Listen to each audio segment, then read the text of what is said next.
DUI while on a rehab assignment in Florida, and has now since been picked up by the Yankees. And think about that for a minute.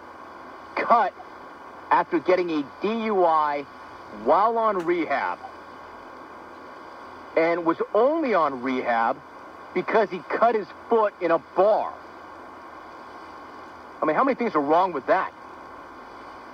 And if that weren't bad enough, and it is, he also says that he was sorry to leave the Mets because the team had a good mix of players, but felt that he was only blown out because upper management just didn't like him personally. I mean, what's not to like? DUI, on rehab, and on rehab because he was cut in a bar. His take is, quote, "We had great chemistry in the clubhouse, but unfortunately some people in upper management didn't see it that way, so I had to make a change." Quote, unquote. Now, hold up. You had to make a change?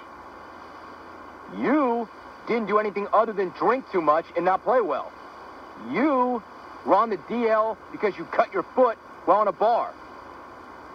You, while on rehab, picked up a DUI.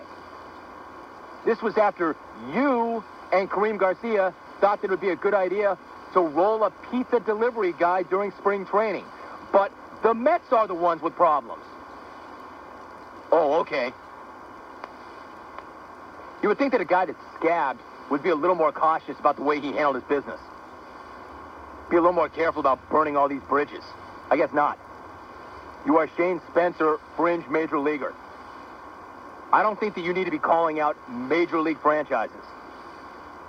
I mean, if it were Mike Piazza or Tom Glavine who did something like this, maybe they can have an opinion. If it were Al Leiter or Todd Zeile, who's been around for a long time.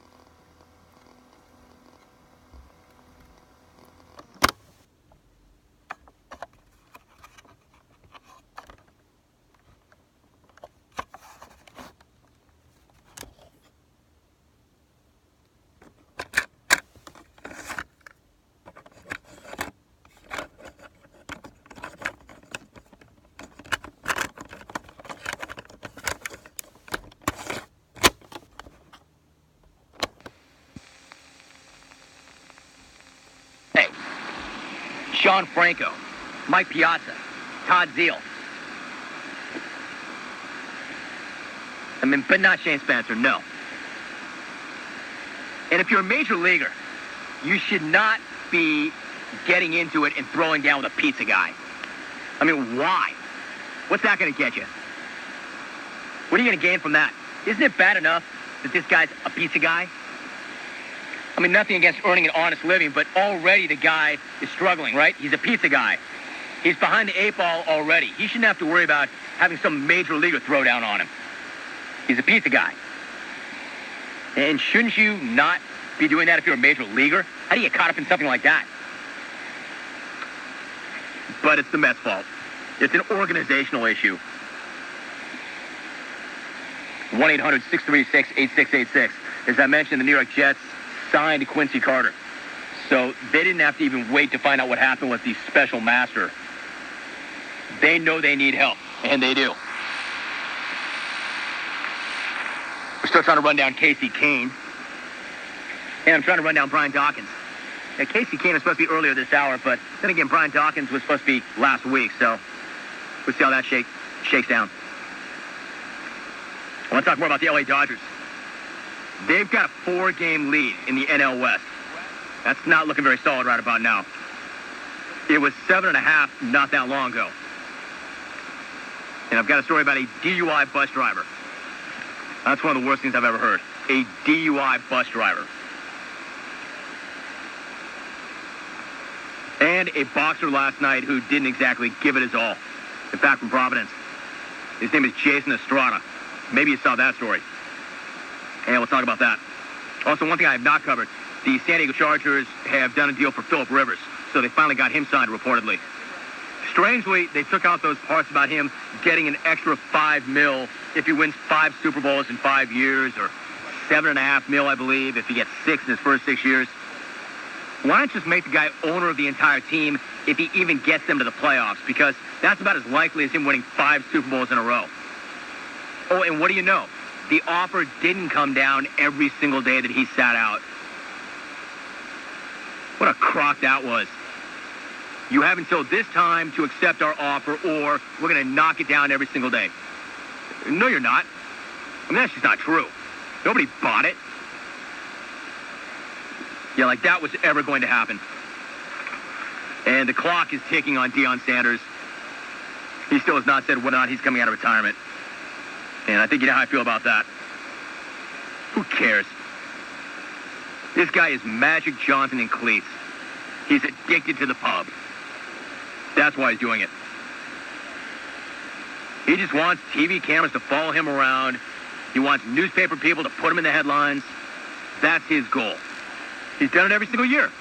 2, he was coming out of retirement. 3, he wanted to be a head coach. Now he wants to come back. Why? Because CBS's cameras are no longer trained on him. He lost that job. He's looking for some pub. He can't get it. That's just a bad idea. And one more football note. The Oakland Raiders say that Charles Woodson's holdout may force him to miss the season opener. Norv Turner obviously is posturing to a large extent, but he said as good as Woodson is, it's a new defense, and he doesn't know the system, and we're not just going to drop him right in a new system. And he says that he may miss the opener. Raiders are switching from a 4-3 to a 3-4. And if you want to go back to late last week when Tim Brown came on the program and blew the Raiders up, you can do that too.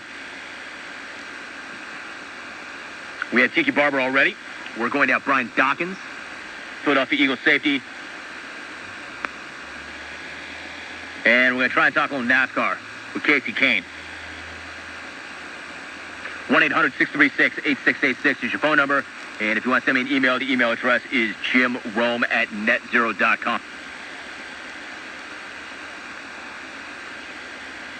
All right, we're going to take a break. We'll come back with more. What's going to happen? How can it not? I mean, if you got a teammate who's out of it, and you're on the bubble, you don't think your teammate's going to maybe tap somebody accidentally? I mean, it's the way the system is set up. How can you not be fearful that something like that could, in fact, happen? A couple of things that I think that we all knew at some point would happen on this program. We would spend the first half of the show breaking down gymnastics, and then another half an hour breaking down NASCAR. I think pretty much anybody who's been a listener of this show for a long time knew the show was headed that way. We're going to spend the third hour on soccer and the WNBA. We're going to break down the WUSA and why it just hasn't worked. I've got a lot of thoughts on that. And I've also got plenty of suggestions on how to solve that problem. And also I've got thoughts on the upcoming WNBA draft that I want to share with you. I've got the mock draft for the WNBA, where we're going to set this up. And you see this on a lot of local radio stations where they set up people in different markets and they draft accordingly. We're going to do that with the WUSA because I've always thought that was good radio. So, pretty much I think we all knew the show was going in this direction at some point. First half of the show, breaking down men's gymnastics.